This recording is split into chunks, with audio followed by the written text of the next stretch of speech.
नमस्कार, बहुत स्वागत है आपका सुपरफास्ट छत्तीसगढ़ में। खबरों के साथ मैं हूं रीनू। सबसे पहले बात करेंगे, कांग्रेस सांसद राहुल गांधी ने पूर्व प्रधानमंत्री राजीव गांधी की जयंती पर सीएम भूपेश बघेल और छत्तीसगढ़ सरकार की लोकहितकारी योजनाओं की सराहना की। सीएम भूपेश बघेल ने राजीव गांधी किसान न्याय योजना की दूसरी किश्त और गोधन न्याय योजना की राशि हितग्राहियों के खाते में ट्रांसफर किया और राहुल ने अपने भेजे शुभकामना संदेश में छत्तीसगढ़ सरकार की सराहना की।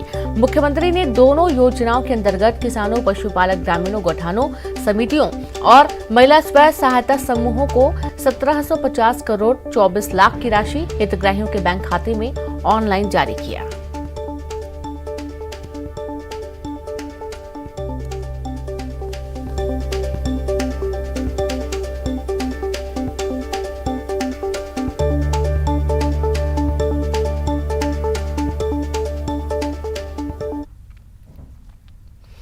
तो वही साइबर ठगी से लोगों को बचाने के लिए रायपुर पुलिस सुनो रायपुर अभियान चला रही है और सुनो रायपुर अभियान के तहत पिछले कई दिनों में रायपुर पुलिस की साइबर टीम शहरी और ग्रामीण क्षेत्रों में पहुंचकर लोगों को जागरूक कर रही है। वीडियो संदेश, पंपलेट के माध्यम से भी लोगों को साइबर सुरक्षा की जानकारी मुहैया कराई जा रही है। रायपुर पुलिस के इस अभियान से बॉलीवुड एक्टर सोनू सूद भी जुड़े और रायपुर पुलिस की जागरूकता मुहिम की काफी सराहना भी की। सबसे पहले तो मैं रायपुर की जो पुलिस है उन सबको बधाई देना चाहता हूं कि उन्होंने बहुत ही कमाल का एक मुहिम शुरू किया है, सुनो रायपुर। हम लोग देखते हैं कि साइबर क्राइम इतना ज़्यादा बढ़ गया है कि मासूम लोगों को ठगा जाता है। बहुत तरीके से जितने साइबर क्राइम लोग करते हैं उससे बहुत जनता जो है उसकी शिकार हो रही है। और उसकी अवेयरनेस के लिए जो सुनो रायपुर का जो अभियान है, जो मुहिम है, बहुत ही उसको मैं बधाई देना चाहता हूँ कि उन्होंने इतनी कमाल की मुहिम की है। और जितने लोग अगर इसका शिकार हुए हैं तो प्लीज़ दूसरे लोगों को उसके बारे में जागरूक कीजिए और 1930 पर डायल कीजिए अगर आपको कुछ ऐसे केसेस के बारे में पता चलता है। और जितने लोग इसका शिकार हुए, वो कैसे शिकार हुए और जो लोग इससे बच सकते हैं वो कैसे बचें, इसके बारे में एक दूसरे को ज़रूर बताते रहें। और मैं फिर से तहे दिल से रायपुर पुलिस का बहुत बहुत धन्यवाद करता हूं कि उन्होंने इतनी कमाल की मुहिम छेड़ी है और ऐसे ही कमाल का काम करते रहिए। जय हिंद। तो सुना आपने, सोनू सूद ने भी इस मुहिम को सराहा और उनका ये कहना है कि वो बधाई देना चाहते हैं और सराहना भी कर रहे हैं कि इस मुहिम को छेड़ा गया है। और ज्यादा जानकारी के साथ रायपुर से संवाददाता देवव्रत भगत लाइव जुड़ गए हैं। देवव्रत, सुनो रायपुर अभियान की शुरुआत हो रही है साइबर ठगी से बचाने के लिए लोगों को, और देखा ये जा रहा है सबसे खास कि सोनू सूद, जिनको सभी लोग जानते हैं, वो भी सराहना कर रहे हैं इस अभियान की। जी, अभी तक के कई करोड़ों की ऑनलाइन ठगी हो गई है और इतनी ऑनलाइन ठगी होने के बाद और कई सारे मामले आने के बाद पुलिस जागी है। लेकिन अच्छी बात यह है कि सुनो रायपुर की एक मुहिम चलाई जा रही है, एक अभियान चलाया जा रहा है और इसके तहत लोगों से अपील की जा रही है कि साइबर क्राइम से वो किस तरह से बच सकते हैं, इसकी जानकारी पुलिस द्वारा दी जा रही है स्कूल, कॉलेजों में। और इसके अलावा जो जन जागरूकता के लिए गली मोहल्लों तक में पुलिस पहुंच रही है और ऑनलाइन ठगी से बचने के लिए सेमिनार्स का भी आयोजन कर रही है। और सुनो रायपुर, क्योंकि एक तरह से रायपुर पुलिस भी इस तरह से परेशान थी कि लगातार जो ऑनलाइन ठगी की शिकायतें मिलती थी, जिसमें आरोपी दूसरे देश में बैठे होते थे या दूसरे राज्यों में होते थे, तब पुलिस के सामने एक तरह से दिक्कतें आ जाती थी। और इसका सबसे सही समाधान जो है वो जागरूकता ही है। और अभिनेता सोनू केसरी प्रभावित हुए हैं, उन्होंने भी इस अभियान का सपोर्ट किया है एक तरह से। और ये अच्छी बात है कि रायपुर पुलिस की इस अच्छी मुहिम के लिए सपोर्ट भी उतना ही मिल रहा है। और जिस तरह से ये स्थिति अभी तक के देखी जा रही थी कि प्रदेश भर में ऑनलाइन ठगी के मामले में आम जनता तो ही IAS, IPS और इसके अलावा कई नेता मंत्री भी इसकी जल्द में आ गए थे, तब ऐसी स्थिति में जब ठगी के मामले लगातार जब रायपुर में बढ़ रहे हैं, तब एक अभियान की निश्चित तौर से यहाँ पे जरूरत थी और वो अभियान जन जागरूकता के लिए होना चाहिए था और सुनो रायपुर के लिए होना चाहिए था। और सुनो रायपुर यही जन जागरूकता का अभियान है जिसके तहत आम जनता को और इसके अलावा जो पढ़े लिखे लोग हैं उनको भी जागरूक करने की मुहिम यहाँ पर रायपुर पुलिस द्वारा चलाई जा रही है। जी जी बिल्कुल, बहुत शुक्रिया आपका देवव्रत तमाम जानकारी के लिए। तो इस तरीके से अब लोगों को बचाने के लिए, साइबर ठगी से बचाने के लिए इस अभियान की शुरुआत की जाएगी। बताया जाएगा कि किस तरीके से इस ठगी से बचा जा सकता है। सीएम भूपेश बघेल के निर्देश पर आगामी त्योहारों के लिए गाइडलाइन जारी की गई है। त्योहारों और सार्वजनिक उत्सव की गाइडलाइन बनाई गई है, जिसके लिए सीएम ने सभी जरूरी व्यवस्थाएं सुनिश्चित करने के निर्देश दिए हैं। पीओपी से बनी मूर्तियों पर पूरी तरह से बैन लगा दिया गया। मूर्तियों का विसर्जन तालाबों में नहीं किया जाएगा। विसर्जन के लिए अलग से विसर्जन कुंड बनेगा। तालाबों और घाटों पर सभी जरूरी इंतजाम करने के निर्देश दिए गए हैं। साफ सफाई, लाइटिंग, शुद्ध पेयजल की व्यवस्था करने के भी निर्देश दिए गए। त्योहार के दौरान मोबाइल मेडिकल यूनिट की भी व्यवस्था रहेगी।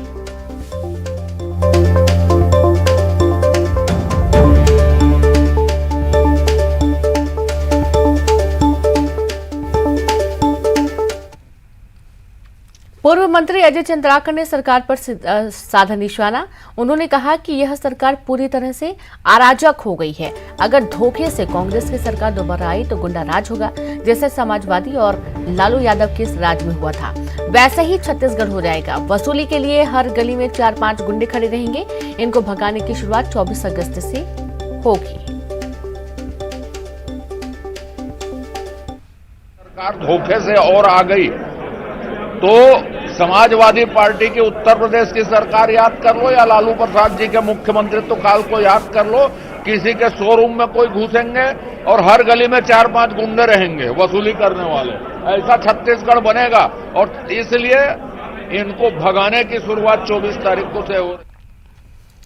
रायपुर से खबर है, मौसम विभाग ने जारी किया अलर्ट। बस्तर को छोड़ सभी संभागों में भारी बारिश की चेतावनी जारी की गई है। सरगुजा संभाग के लिए भी अलर्ट जारी किया गया। सरगुजा संभाग में अति भारी बारिश की चेतावनी जारी की गई है।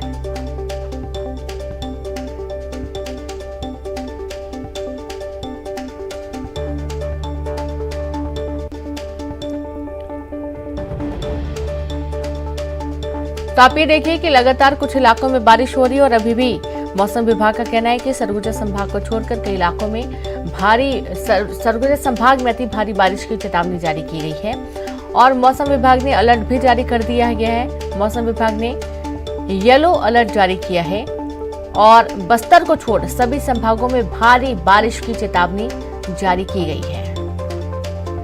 और चलिए एक बार फिर से रुक करेंगे, देवव्रत जुड़े हुए हैं रायपुर से। देवव्रत, देखा जा रहा है कि एक बार फिर से भारी बारिश की चेतावनी मौसम विभाग ने जारी की है। जी, अब तक बारिश से तरबतर बस्तर संभाग नजर आ रहा था, लेकिन अब सूखे से जो इलाका जूझ रहा है, यानी कि उत्तरी छत्तीसगढ़ का, सरगुजा संभाग के लिए अलर्ट जारी किया गया है। और एक तरह से यह अलर्ट सरगुजा के लिए काफी बेहतर है, क्योंकि अब तक सरगुजा ही ऐसा संभाग है जहां पर कम बारिश हुई है और कम बारिश के चलते सूखे की भी आशंका कई जिलों में देखी जा रही थी। और अगर अच्छी बारिश होती है तो निश्चित तौर पे उस क्षेत्र से जुड़े लोगों को इसका फायदा मिलेगा। रही बात अभी सिस्टम की, तो एक ओडिशा और झारखंड के पास एक सिस्टम बना हुआ है जो मौसम विभाग से मिली जानकारी के मुताबिक, और वो सिस्टम अभी हालांकि कमजोर पड़ रहा है, लेकिन पूर्वी मध्य प्रदेश का इलाका यानी सरगुजा जो संभाग का क्षेत्र है वहां पर भारी से अति भारी बारिश हो सकती है। हालांकि जो येलो अलर्ट जो है मौसम विभाग ने जारी कर दिया है, जिला प्रशासन को यहाँ पर मुस्तैद रहने की भी जरूरत है, लेकिन वहां के किसानों के लिए बड़ी राहत की खबर है और किसानों के साथ साथ जिला प्रशासन और सरकार के लिए भी, क्योंकि अब तक सूखे को लेकर के लगातार विपक्ष जो है वो सरकार पर निशाना साध रहा था कि कोई जो तैयारी है वो सरकार द्वारा नहीं की गई है। लेकिन अभी जो बारिश होगी वो एक तरह से किसानों के लिए राहत बनकर बरसेगी और उम्मीद की जानी चाहिए कि सरगुजा संभाग में भी बेहतर बारिश हो, क्योंकि बस्तर में एक तरह से ये स्थिति हम देख रहे थे कि बाढ़ बारिश की स्थिति हो रही थी, पुलिये में बाढ़ जैसी स्थिति बन रही थी, दूसरे संभागों में भी यही स्थिति थी, लेकिन सरगुजा संभाग बारिश से अब तक अछूता रहा है और काफी कम बारिश वहां के बलरामपुर, जशपुर जिलों में देखी गई है। और अभी जो अलर्ट जारी किया गया है उससे उम्मीद की जानी चाहिए कि वहां पर जो बारिश की कमी है, पानी की कमी है, वो दूर होगी और किसानों को बड़ी राहत मिलेगी। जी बिल्कुल, बहुत शुक्रिया आपका देवव्रत जानकारी के लिए। तो कहीं ना कहीं कुछ लोगों को वाकई में राहत मिलेगी और परेशानी वैसे भी कई इलाकों में बनी हुई है बारिश की वजह से। दंतेवाड़ा में एक बड़ा हादसा टल गया। किरंदुल नगर में रेलवे का इलेक्ट्रिक केबल टूटकर रेलवे पुल ओवर ब्रिज पर गिर गया।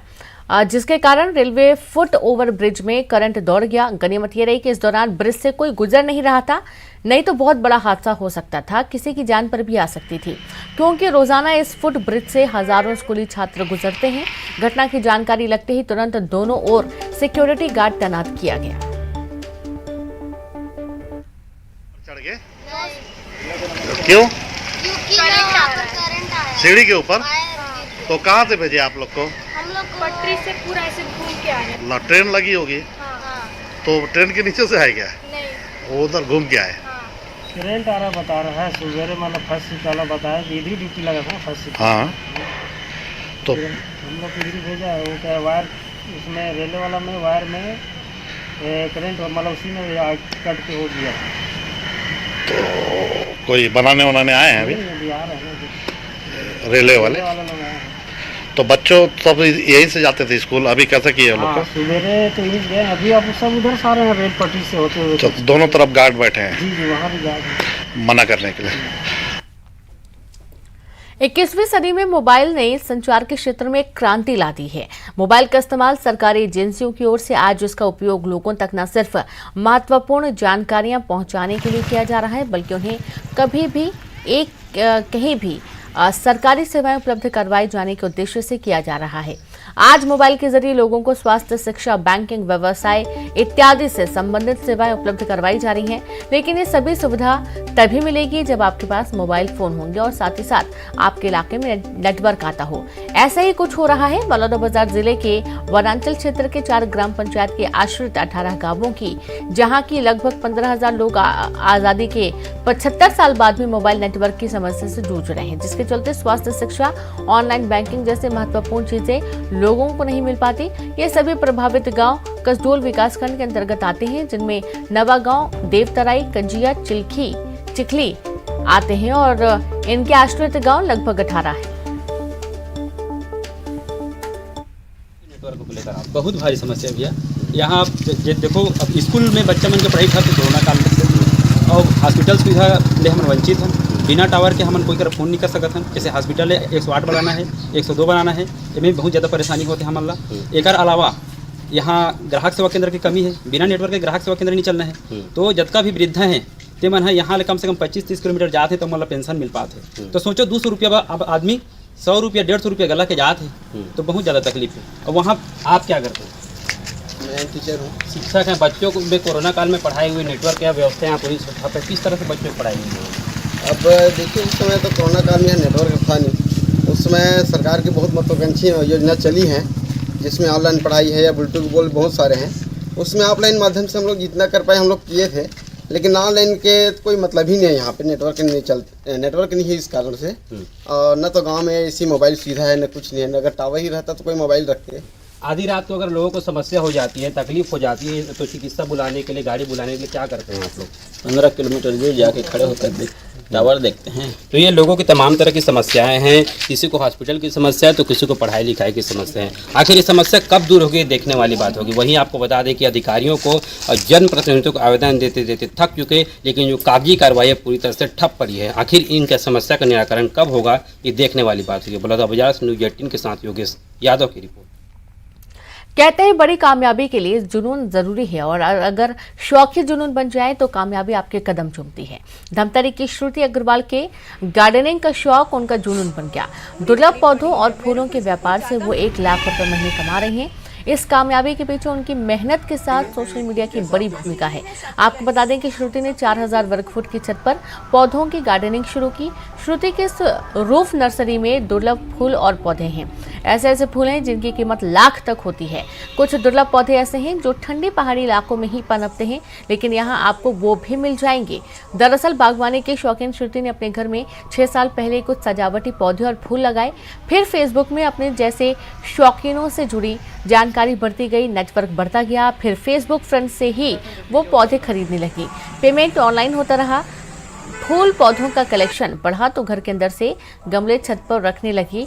फिर छत पर हरियाली का अच्छा खासा खजाना जमा हो गया, जिसकी देखभाल के लिए वो माली रखने लगी। फिर सोचा जैसे वो खरीदती है वैसे बेच भी सकती हैं। बस यही शौक व्यापार में बदल गया। आज श्रुति फूल और पौधों की खास प्रजातियां बेचकर 1 लाख रुपए महीने कमाई कर लेती हैं। ये मुझे लगभग 6 साल हो रहा है करते हुए। 2-3 साल पे गार्डनिंग का शौक था, अब वो शौक मेरा पैशन बन गया है। ठीक है, तो कितना स्क्वायर फीट ये आपका छत है जिसमें लगभग 4000 स्क्वायर फीट है। हाँ। कितने टाइप्स के, कितने प्रजाति के यहाँ पर आपने पौधे लगाए हैं? पौधों की प्रजाति मैंने, अगर हम इंडोर को ले तो इंडोर की वैरायटी मेरे पास कम से कम 60 से 70 है। अच्छा। और ऐसी वैरायटी हैं कि जो आपको नॉर्मल रायपुर में भी नहीं मिलेंगी, ऐसी मेरे पास वैरायटीज़ हैं जो मैं बाहर से कलेक्ट करती हूँ। मोस्टली केरला, तमिलनाडु, साउथ से आते हैं, जो यहाँ के एनवायरनमेंट में वो एक्चुअली एडजस्ट नहीं हो पाते थे, लेकिन मैंने उनको यहाँ दिया है वैसा एटमॉस्फेयर कि वो अब यहाँ पे एडजस्ट हैं और बहुत अच्छे से खुश होकर रह रहे हैं। मैंने ऐसा यानी काउंट तो नहीं किया है, लेकिन अप्रॉक्सीमेटली मेरा ईयरली ना 1 मंथ में 1 लाख करीब मेरा आता है, जिसको फिर मैं वापस उसी में इन्वेस्ट करती हूँ। पहले यहाँ पर कबाड़ सा रहता था, लेकिन अगर सुंदर चीज़ होती है तो हमको भी अच्छा ऐसा लगता है। अगर आप साफ जगह में बैठे हैं तो अपने आप को साफ रखने की इच्छा होती है। उनकी प्लानिंग है काफ़ी और हाई लेवल पे जाके काम करें, आप सपोर्ट करें? मैं पूरा सपोर्ट करूँगा अगर नियर बाई कोई ज़मीन मिल जाती है, क्योंकि अभी है हमारे पास ज़मीन, लेकिन शहर से दूर होने के कारण नहीं कर पा रहे।